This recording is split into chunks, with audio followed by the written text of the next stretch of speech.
You are an amazing woman and mom, and we thank you for being vulnerable and sharing this. Kouri Richins is an author of a children's book aimed at helping kids cope with grief.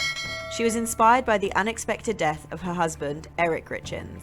At only 39 years old, he was found lifeless in bed in March 2022. My husband passed away unexpectedly last year. Took us all by shock. Her book, Are You With Me?, was written with the intention of reassuring her kids that their father is still near. Eric was depicted as an angel watching over his children at every event in their life. So you actually wrote this book with your children? I did. We have 3 little boys, 10, 9, and 6. And it's just comforting to them to know that, Dad is still here. It's just in a different way. The book became a bestseller and a recommended read for children who experienced the loss of a loved one. But her life as a devoted widow and mother took a dark and sinister turn when she was accused of murdering her husband.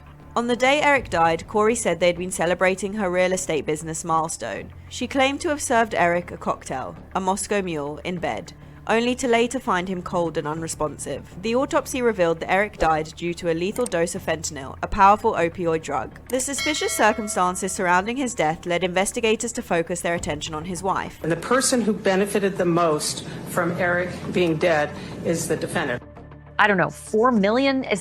That can't be right. $4 million worth of properties and insurance, etc., that she thought she might get if he were dead. Actually, she bought 4 life insurance policies.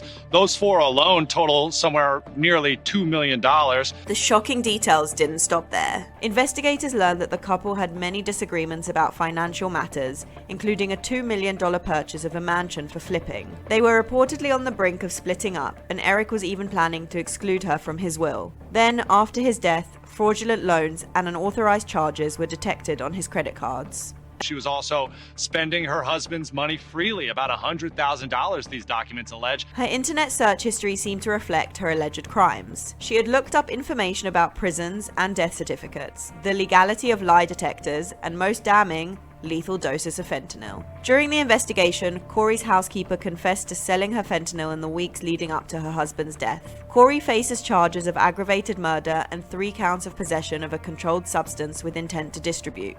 She is maintaining her innocence, refusing to enter a plea as she remains in custody. But it's becoming evident that her greed and desire for wealth may have played a pivotal role in her husband's untimely death.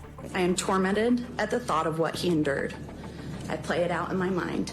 I wonder what Kouri may have said to him in his last moments. Kouri made over $13 million in proceeds from her book sales, in what was now revealed to be her capitalizing on Eric's memory.